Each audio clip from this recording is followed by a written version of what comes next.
36வது இல்மா விரு நினைவு தின நிகழ்வு இன்று மாலை 3:30 மணிக்கு கொழும்பு விஹார மகாதேவி பூங்கா திறந்த வெளியரங்கில் இடம்பெற்றது. ஜனாதிபதி அனுரகுமார திசாநாயக்க மற்றும் மக்கள் விடுதலை முன்னணியின் பிரதான செயலாளர் டில்வின் சில்வா உள்ளிட்டோர் இந்நிகழ்வில் கலந்து கொண்டனர். இங்கு ஜனாதிபதி அனுரகுமார திசாநாயக்க உரை நிகழ்த்தினார்.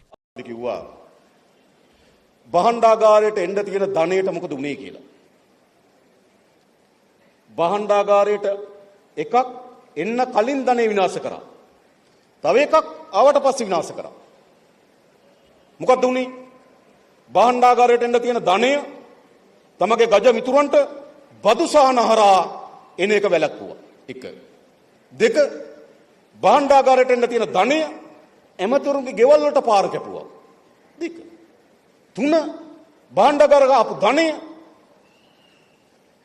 හිතුසේ රිසිසේ විනාශ කරා. ඉතින් බහන්ඩාගාරේ දිව්වා ODA එකකින්.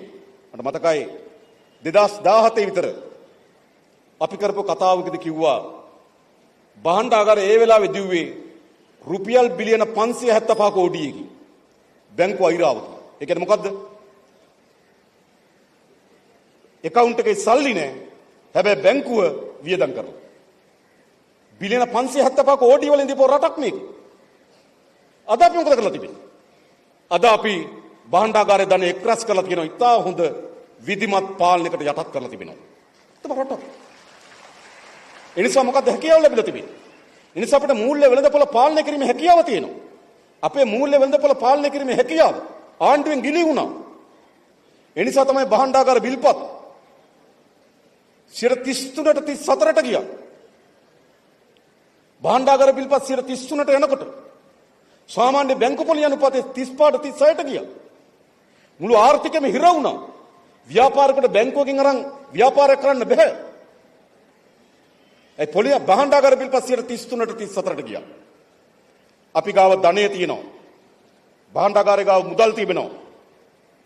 බහන්ඩාගාර බිල්පත් මිලදී ගන්න අය දන්නවා අපි ගාව මුදල් තියෙන බව. අපි බහන්ඩාගාර වෙන්දේසියට දානවා. පොලි අනුපාතික වැඩි නම් අපිම ගන්නවා. தேசிய லுத்தர் சபையின் முன்னாள் பணிப்பாளரான துசித்த அல்லொழுவை கைது செய்து நீதிமன்றத்தில் ஆஜர்படுத்துமாறு கொழும்பு மேலதிக நீதவான் லைரு சில்வா இன்று பிடியாணை பிறப்பித்துள்ளார். நாரன்பெட்டி பகுதியில் தாம் பயணித்த வாகனம் மீது சிலர் துப்பாக்கிச்சூடு நடத்தியதாக கூறி போலியான முறைப்பாடு செய்த சம்பவம் தொடர்பில் சந்தேக நபராக துசித்த அல்லொழுவ பெயரிடப்பட்டிருந்தார். இந்த வழக்கு இன்று விசாரணைக்கு வந்தபோது சந்தேக நபரான துசித்த அல்லொழுவ நீதிமன்றில் ஆஜராகவில்லை. இதையடுத்து நீதவான் இந்த பிடியாணையை பிறப்பிக்குமாறு உத்தரவிட்டுள்ளார். நாட்டில் வருடாந்தம் 2,50,000க்கும் அதிகமானோர் நாய்க்கடிக்கு ஆளாவதாக விலங்கு நலச்சங்கம் தெரிவித்துள்ளது. நாட்டில் தற்போது திருநாய்களின் எண்ணிக்கை தொடர்ச்சியாக பெருகி வருவதால் குறித்த சம்பவங்களும் அதிகரித்து பதிவாவதாக அந்த சங்கத்தின் நிறைவேற்றுக்குழு உறுப்பினர் சம்பா பெர்னாண்டோ குறிப்பிட்டுள்ளார். இந்த நிலையை கட்டுப்படுத்த நாய்களை கருத்தடை செய்யும் நடவடிக்கைகளை முறைப்படுத்தப்பட்ட வேலை திட்டத்தின் கீழ் அமுல்படுத்தப்பட வேண்டும் என கண்டியில் நடைபெற்ற ஊடக சந்திப்பில் கலந்து கொண்டு அவர் தெரிவித்துள்ளார். அங்கு கருத்து தெரிவித்த விலங்குகள் நலச்சங்கத்தின் நிறைவேற்றுக்குழு உறுப்பினர் கியான் தினுஷ்கு கூறியதாவது, இலங்கையில் 20 முதல் 30 லட்சம் தெருநாய்கள் இருப்பதாக நாம் மதிப்பிட்டுள்ளோம். இது தொடர்பான உறுதியான கணக்கெடுப்பு இன்னும் நடத்தப்படவில்லை. மதிப்பீட்டின் அடிப்படையில் 8 நபர்களுக்கு ஒரு நாய் வீதம் இருப்பதாக மதிப்பிடப்பட்டுள்ளது. தெருநாய்களின் எண்ணிக்கை அதிகரிப்பதால் வாகன விபத்துக்கள், மோட்டார் சைக்கிள் மற்றும் முச்சக்கர வண்டி விபத்துக்கள் அதிகரிக்கின்றன. நாய்க்கடி சம்பவங்களும் அதிகரிக்கின்றன. எனவே அரசாங்கம் இது குறித்து கவனம் செலுத்த வேண்டும். சரியான வழிகாட்டலை பெற வேண்டும். இதை எவ்வாறு கட்டுப்படுத்துவதென்று நாங்கள் வழிகாட்டுவோம். அதை செய்து காட்டுவோம். அதற்கு எங்களுக்கு ஒரு வாய்ப்பை ஏற்படுத்த வேண்டும் எனவும் அவர் தெரிவித்துள்ளார். சர்வதேச கடன் தர நிர்ணய நிறுவனமான ஃபிட்ச் ரேட்டிங்கில் இலங்கையின் புதிய பாதீடு குறித்து கடுமையான எச்சரிக்கை விடுத்துள்ளது. அரசாங்க நிதி ஒருங்கிணைப்புக்கு உறுதி பூண்ட போதிலும் இந்த பாதீடு நாட்டின் நீண்டகால பொருளாதார வாய்ப்புகளுக்கு கணிசமான அபாயங்களை ஏற்படுத்துவதாக ஃபிட்ச் ரேட்டிங்ஸ் சுட்டிக்காட்டியுள்ளது. இந்த எச்சரிக்கைக்கு முக்கிய காரணம் கடந்த ஆண்டு நிதி முன்னேற்றத்தை அடைவதற்கு அத்தியாவசியமான பொது முதலீட்டுக்கான செலவினங்களை அரசாங்கம் கடுமையாக குறைத்தமையாகும். இந்த முதலீடு மொத்த உள்நாட்டு உற்பத்திக்கு விகித அடிப்படையில் நிர்ணயிக்கப்பட்ட ஆரம்ப இலக்கை விட கணிசமாக குறைந்துவிட்டதாக ஃபிட்ச் ரேட்டிங் கருதுகிறது. இந்த செலவீன குறைப்பு பொருளாதாரத்தின் வளர்ச்சி ஆற்றலை பலவீனப்படுத்தக்கூடும் என்றும் எதிர்காலத்தில் நிதி ஒருங்கிணைப்பு சவாலை மேலும் அதிகரிக்கக்கூடும் என்றும் ஃபிட்ச் ரேட்டிங்ஸ் வலியுறுத்தியுள்ளது. அதே நேரம் அதிக அரசாங்க கடன் அளவு தொடர்ந்து நாட்டின் பிரதான பலவீனமாக இருப்பதாக ஃபிட்ச் ரேட்டிங்ஸ் தெரிவித்துள்ளது. அரசாங்கம் 2025 ஆண்டிற்கான ஒட்டுமொத்த பற்றாக்குறை இலக்குகளை முறியடித்தாலும் 2026 ஆண்டிற்கான மொத்த உள்நாட்டு உற்பத்தியில் 5.1% உத்தியோகபூர்வ பற்றாக்குறை முன்னறிவிப்பு ஃபிட்ச் ரேட்டிங் எதிர்பார்த்ததை விட மிகவும் பரந்ததாக இருப்பதாக நிறுவனம் கூறியுள்ளது. கிரிந்த பகுதியில் நேற்று கைப்பற்றப்பட்ட போதைப்பொருள் தொடர்பான விளக்கத்தை போலீசார் வெளிப்படுத்தியுள்ளனர்.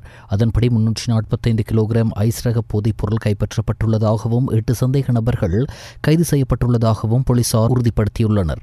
மேல்மாகாண வடக்கு குற்றப்பிரிவும் தெற்கு மாகாண போலீஸ் குழுவும் இணைந்து கிரிந்த பிரதேசத்தில் மேற்கொண்ட விசேட நடவடிக்கையின் போது ஐஸ் ரக போதைப்பொருளுடன் சந்தேக நபர்கள் கைதாகியிருந்தனர். இந்நிலையில் சந்தேக நபர்கள் பயன்படுத்திய 6 வாகனங்களையும் போலீசார் பறிமுதல் செய்துள்ளனர்.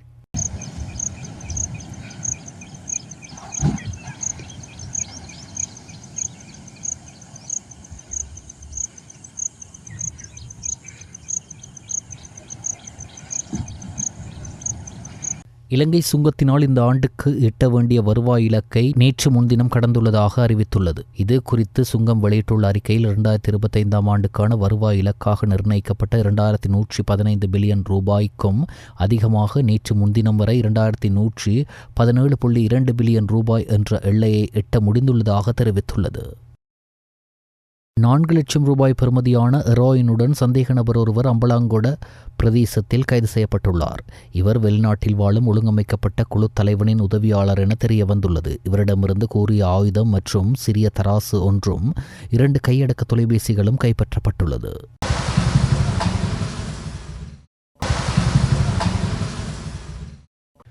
குருளுவெவ வாவியில் மேலும் பல தோட்டாக்கள் கண்டுபிடிக்கப்பட்டுள்ளது. வாவியின் ஒரு பகுதியில் குளிக்கும் இடத்திலே இந்த தோட்டாக்கள் கண்டுபிடிக்கப்பட்டுள்ளதாக தெரிவிக்கப்படுகிறது. யாழ்ப்பாணத்தில் வன்முறை செயல்களில் ஈடுபடும் ஆவா குழுவின் தலைவரான வினோத் உட்பட 2 கைது செய்யப்பட்டுள்ளதாக தகவல் வெளியாகியுள்ளது. குறித்த இருவரும் நேற்று முன்தினம் சுன்னாகம் காவல்துறையினரால் கைது செய்யப்பட்டுள்ளதாக தெரிவிக்கப்படுகிறது.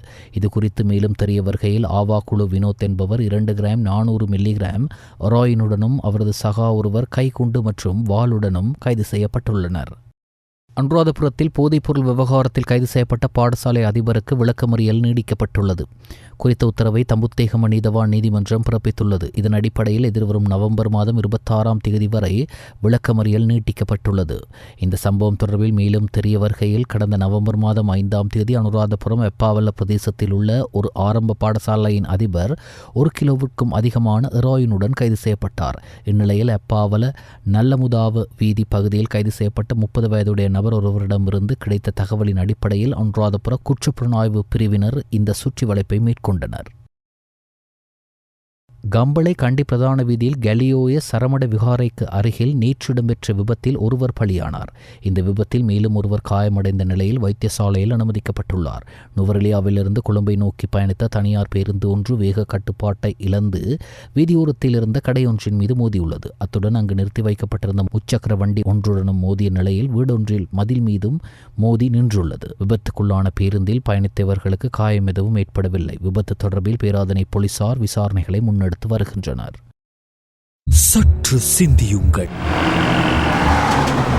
பேருந்தில் பயணிக்கும் போது படிகளில் பயணிப்பதை தவிர்த்து கொள்ளுங்கள். கை, கால், தலை போன்றவற்றை வாகனத்திற்கு வெளியில் பாதுகாப்பின்றி வைத்துக் கொள்வதை தவிர்த்து கொள்ளுங்கள்.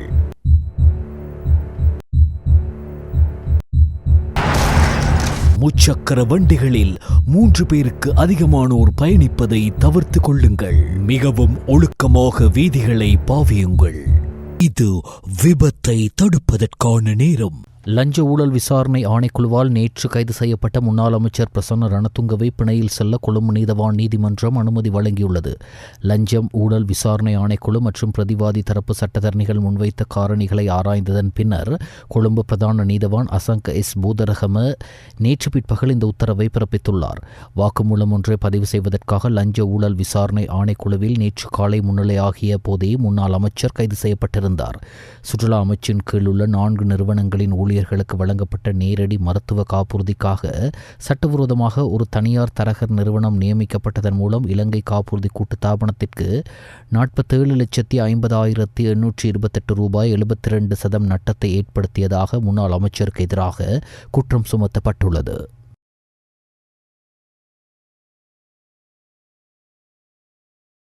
உலகில் உள்ள சகல பிரச்சினைகளையும் பற்றி பேசிய ஜனாதிபதி புதிய அரசியலமைப்பு பற்றி வரவு செலவு திட்ட உரையில் எதுவும் சொல்லவில்லை. இந்த அரசாங்கம் மாகாண சபை தேர்தலையும் நடத்தாது, புதிய அரசியலமைப்பையும் உருவாக்காது. நிறைவேற்ற அதிகாரமிக்க ஜனாதிபதி முறைமையினை அதிகார மோகத்துக்கு அடிபணிந்து பல்வேறு குறைபாடுகளை கொண்டுள்ள இந்த அரசியலமைப்பை தொடர்ந்து முன்னெடுத்து செல்ல அரசாங்கம் தீர்மானித்துள்ளது. உண்மையில் அரசாங்கம் வெட்கப்பட வேண்டும் என ஐக்கிய மக்கள் சக்தியின் களுத்துறை மாவட்ட பாராளுமன்ற உறுப்பினர் அஜித் பி பெரேரா விசனம் வெளியிட்டார். பாராளுமன்றத்தில் நேற்று புதன்கிழமை நடைபெற்ற 2026 ஆண்டுக்கான வரவு செலவு திட்டத்தின் 2ஆம் வாசிப்பு மீதான 4ஆம் நாள் விவாதத்தில் உரையாற்றுகையில் அவர் இவ்வாறு தெரிவித்தார். வடக்கில் போதைப்பொருள் வியாபாரத்தில் இராணுவத்தினரும் போலீசாரும் ஈடுபடவில்லை. ஆதாரமற்ற குற்றச்சாட்டுக்களை முன்வைப்பதை பாராளுமன்ற உறுப்பினர் கஜேந்திரகுமார் பொன்னம்பலம் தவிர்த்துக் கொள்ள வேண்டும் என பாதுகாப்பு பிரதி அமைச்சர் மேஜர் ஜெனரல் அருண் ஜெயசேகர தெரிவித்தார். பாராளுமன்றத்தில் நேற்று புதன்கிழமை நடைபெற்ற 2026 ஆண்டுக்கான வரவு செலவு திட்டத்தின் 2ஆம் வாசிப்பு மீதான 4ஆம் நாள் விவாதத்தில் உரையாற்றுகையிலே அவர் இவ்வாறு தெரிவித்தார். இலங்கை ஜனநாயக சோசலிச குடியரசின் உயரிய சட்டமான அரசியலமைப்பின் 2ஆம் அத்தியாயம் இலங்கை குடியரசில் பௌத்த மதத்திற்கு முதன்மை ஸ்தானத்தை வழங்குவதோடு ஏனைய சகல மதங்களுக்கும் அதற்குரிய உரிமைகளை பாதுகாக்கும் அதேவேளை பௌத்தத்தை பாதுகாத்து போஷிப்பது அரசாங்கத்தின் பொறுப்பாக அமைந்து காணப்பட வேண்டும் என்றும் அது கூறுகிறது.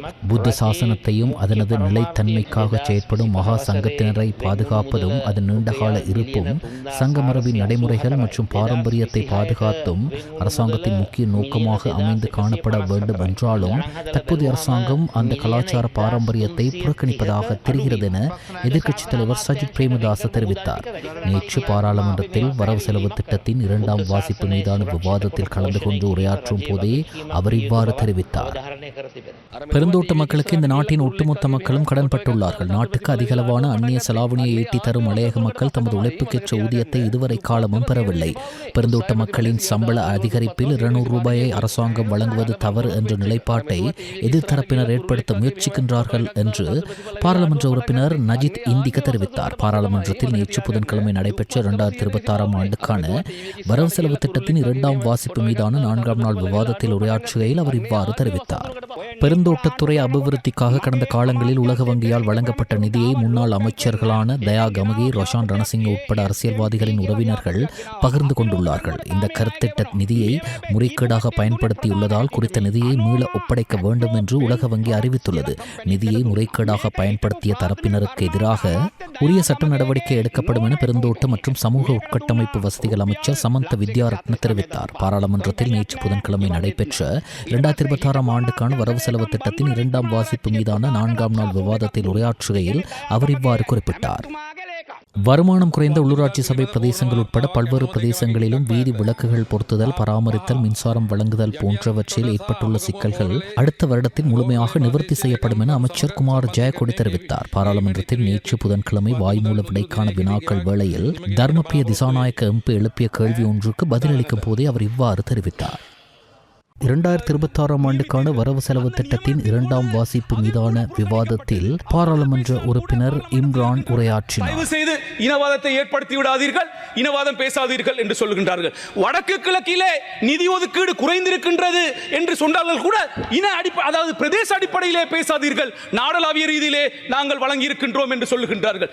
பாராளுமன்றத்தில் இன்று வியாழக்கிழமை நடைபெற்ற 2026 ஆண்டுக்கான வரவு செலவு திட்டத்தின் 2ஆம் வாசிப்பு மீதான 5ஆம் நாள் விவாதத்தில் பாராளுமன்ற உறுப்பினர் மயில்வாகனம் ஜெகதீஸ்வரன் உரையாற்றினார்.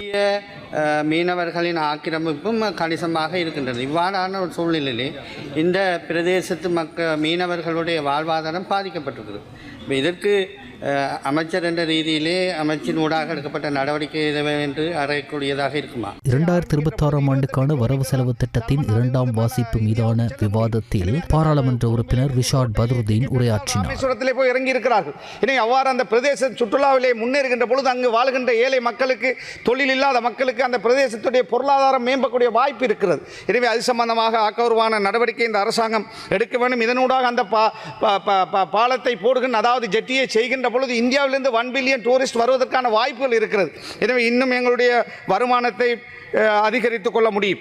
2026 ஆண்டுக்கான வரவு செலவு திட்டத்தின் 2ஆம் வாசிப்பு மீதான விவாதத்தில் பாராளுமன்ற உறுப்பினர் செல்வம் அடைக்கலநாதன் உரையாற்றினார். அங்கே ஆம்புலன்ஸ் வசதிகள், ஒரு ஆம்புலன்ஸ் யாழ்ப்பாணம் போயிட்டு வர வேண்டும் என்றால் மற்ற ஒரு அவசர சிகிச்சை நோயாளி இறக்கின்ற வாய்ப்பை ஏற்படுத்தப்படுகிறது. அவை முதல் தரமாக கல்வியிலும் வைத்தியசாலையிலும் இந்த அரசாங்கம் கவனம் செலுத்த வேண்டும். இந்த கல்வியிலும் வைத்தியசாலையிலும் கவனம் செலுத்துகின்ற போதுதான் எங்களுடைய மக்களுடைய அத்தனை விடயங்களும் நிறைவு பெறுகின்ற ஒரு சந்தர்ப்பத்தை நாங்கள் உருவாக்க முடியும். 2026 ஆண்டுக்கான வரவு செலவு திட்டத்தின் 2ஆம் வாசிப்பு மீதான விவாதத்தில் பாராளுமன்ற உறுப்பினர் ஃபஷ்மின் ஷெரீப் உரையாற்றினார். மாற்றத்தை நோக்கி மலைய மக்களை பொருளாதார ரீதியில் கட்டியெழுப்புகின்ற நிலையான திடமான அபிவிருத்தியினூடாக வழிநடத்துகின்றன. ஒரு வரவு செலவு திட்டமாக இதை பார்க்கலாம். முதல் தடவையாக தோட்டத் தொழிலாளர்களுக்கு வரவு செலவு திட்டத்தின் ஊடாக அரசாங்கம் ₹200 நிதி உதவி வழங்க முன்வந்துள்ளது. இது முதல் தடவையாகும். 1350 ரூபாவாக இருந்த அவர்களுடைய சம்பளம் கம்பெனிகளுடன் ₹200 அரசாங்கத்தின் மூலம் ₹200 மொத்தமாக ₹1750 வழங்கப்பட உள்ளது. பாராளுமன்றத்தில் இன்று வியாழக்கிழமை நடைபெற்ற 2026 ஆண்டுக்கான வரவு செலவு திட்டத்தின் 2ஆம் வாசிப்பு மீதான 5ஆம் நாள் விவாதத்தில் பாராளுமன்ற உறுப்பினர் காதர் மஸ்தான் உரையாற்றினார். ஒதுக்குறாங்க இருந்தாலும் அந்த அவர்களோட முன்னேற்றம் இல்லை. ஏன்னா அந்த காலங்களில் உரிய விலை நிர்ணயமோ இப்போ உதாரணம் சொன்னோம்னா வடகிழக்கில் அறுவடை நேரத்தோடு நடக்குது. ஜனவரியிலே ஸ்டார்ட் பண்ணுறாங்க. ஆனால் இங்கே அரச விலை நிர்ணயிக்கப்படுது பிப்ரவரியில். அப்போ அது பாரிய ஒரு பாதிப்பு. அதுகள் இல்லாமல் நீங்கள் விவசாயிகள் பாதிக்காமல் இருந்தால் போதிய அளவு இங்கே இந்த நாட்டில் இந்த உற்பத்தி நடக்கும் என்பதை எதிர்பார்க்கணும். அதற்குரிய ஏற்பாடுகளை கௌரவ அமைச்சர் அவர்களை செய்து கொடுங்கள் மாறு கேட்டுக்கொள்கிறேன். வளிமண்டலவியல் திணைக்களத்தினால் கடும் இடிமின்னல் தொடர்பான எச்சரிக்கை அறிவிப்பு ஒன்று வெளியிடப்பட்டுள்ளது. இந்த அறிவிப்பு இன்று இரவு 10 மணி வரை செல்லுபடியாகும் என திணைக்களம் அறிவித்துள்ளது. மேல் சப்ரகமோ மற்றும் வடமேல் மாகாணங்களிலும் காலி மற்றும் மாத்தறை மாவட்டங்களிலும் இடியுடன் கூடிய மழை பெய்யும் போது கடும் மின்னல் தாக்கம் ஏற்படுவதற்கான அதிக வாய்ப்பு இருப்பதாக அத்திணைக்களம் மேலும் கூறியுள்ளது. இடியுடன் கூடிய மழை பெய்யும் போது அந்த பகுதிகளில் தற்காலிகமான பலத்த காற்று வீசக்கூடும். இடிமின்னல் காரணமாக ஏற்படும் விபத்துக்களை குறைத்துக் கொள்ள தேவையான நடவடிக்கைகளை எடுக்குமாறு வளிமண்டலவியல் திணைக்களம் பொதுமக்களை அறிவுறுத்தியுள்ளது. பிரித்தானிய பிரதமரின் பதவியை கவிழ்க்க சதி நடப்பதாக பிரதமரின் ஆதரவாளர்கள் குற்றம் சாட்டியுள்ளனர். பிரித்தானிய பிரதமரான கெய்ர் ஸ்டாமரின் பதவியை கவிழ்க்க சதி நடப்பதாகவும் அதன் பின்னணியில் சுகாதாரத்துறை செயலராக வெஸ்ட் ரீடிங் இருப்பதாகவும் பிரதமரின் ஆதரவாளர்கள் குற்றம் சாட்டியுள்ளனர். தன் மீதான குற்றச்சாட்டுகளை முற்றிலுமாக மறுத்துள்ள வெஸ் தான் துரோகி இல்லை என்று கூறியுள்ளார். இப்படி தன் மீது குற்றஞ்சாட்டியுள்ளவர்கள் அதிகம் தொலைக்காட்சி தொடர்கள் பார்க்கின்ற என்று நினைக்கின்றேன் என்று கேலியாக குறிப்பிட்டுள்ளார் வெஸ். இதற்கிடையே பிரதமர் ஸ்டாமரின் டிஜிட்டல் அடையாள திட்டம் தனக்கு பிடிக்காததால் வெஸ் சமீபத்தில் அது குறித்து கேபினட் கூட்டத்தில் விமர்சனம் முன்வைத்தது குறிப்பிடத்தக்கது. டெல்லியில் நடந்த கார் குண்டுவெடிப்பு சம்பவத்திற்கு மத்திய அமைச்சரவை கூட்டத்தில் கண்டனம் தெரிவிக்கப்பட்டதாக கூறியுள்ள மத்திய அமைச்சர் அஸ்வினி வைஷ்ணவ் அது பயங்கரவாத தாக்குதல் எனவும் கூறியுள்ளார். டெல்லி செங்கோட்டை அருகே காரை வெடிக்க செய்து பயங்கரவாதிகள் தாக்குதல் நடத்தினர். இதில் 12 பேர் உயிரிழந்துள்ளனர். 16 பேர் காயமடைந்து மருத்துவமனையில் சிகிச்சை பெற்று வருகின்றனர். இவர்களை பூடான் சென்றுவிட்டு டெல்லி திரும்பிய பிரதமர் மோடி நேரில் சந்தித்து ஆறுதல் கூறினார். மேலும் இந்த குண்டுவெடிப்பு சம்பவத்திற்கு காரணமான சதிகாரர்கள் சட்டத்தின் பிடியில் இருந்து தப்ப முடியாது எனவும் அவர் தெரிவித்துள்ளார். தற்போது 7 லட்சத்திற்கும் மேற்பட்ட அமெரிக்க அரச ஊழியர்கள் 43 நாட்கள் சம்பளமின்றி பணிபுரிகின்றனர். அத்துடன் விமான சேவை உள்ளிட்ட பல சேவைகளும் பாதிக்கப்பட்டுள்ளன. இந்த சட்டமூலத்தின் ஊடாக 43 நாட்களாக தொடர்ந்து அமெரிக்க அரசாங்கத்தின் முடக்க நிலை முடிவுக்கு கொண்டுவரப்படுகின்றது. பாகிஸ்தானில் நேற்று முன்தினம் இடம்பெற்ற பயங்கரவாத தற்கொலை குண்டு தாக்குதலை அடுத்து அங்கு சுற்றுப்பயணம் மேற்கொண்டுள்ள இலங்கை குழாமின் பெரும்பாலான வீரர்கள் மற்றும் பணிக்குழாமினர் நாடு திரும்புவதற்கு எதிர்பார்த்திருந்தனர். இதனால் இன்று நடைபெறவிருந்த போட்டியை திட்டமிட்டவாறு நடத்துவதில் சிக்கல் ஏற்பட்டிருந்தது. இதனையடுத்து ஸ்ரீலங்கா கிரிக்கெட் நிர்வாகமும் பாகிஸ்தான் கிரிக்கெட் சபையும் நீண்ட கலந்துரையாடலை நடத்தியிருந்தது. அதன் பின்னர் இலங்கை அணி வீரர்கள் மற்றும் பணிக்குழாமின் பாதுகாப்பை உறுதி செய்வதற்கு பாகிஸ்தான் கிரிக்கெட் சபை நடவடிக்கை எடுத்துள்ளதாக தெரிவிக்கப்பட்டுள்ளது.